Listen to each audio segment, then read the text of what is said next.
This is what I'm going to call the magnetic object trick. These two objects like each other so much that they can't keep themselves apart. I'm going to take this object right here and put it in my hand. Put that in my pocket. And now the other object, put in this hand as well. And oh my goodness, I felt something. Look at that. They came back together again. Wow, I'll do it again.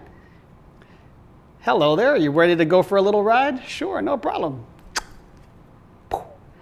See you later. And then, hey, you miss your friend? Well, let's see if we can somehow bring you back together again. The magnetic object trick.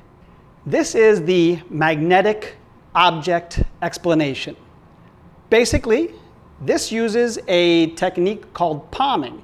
Palming is when you take one of the objects and you want to make it look like it's traveling one place, but actually you're hiding it in another, just like that.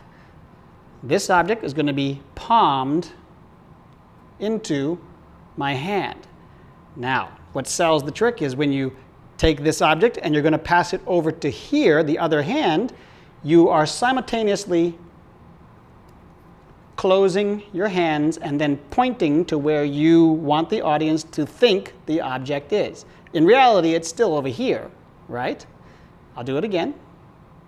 You're going to curl your fingers around, make it look like you pass it to the other hand, and then put that object away in your pocket. So that explains why your hand is now empty, but it's still in this hand.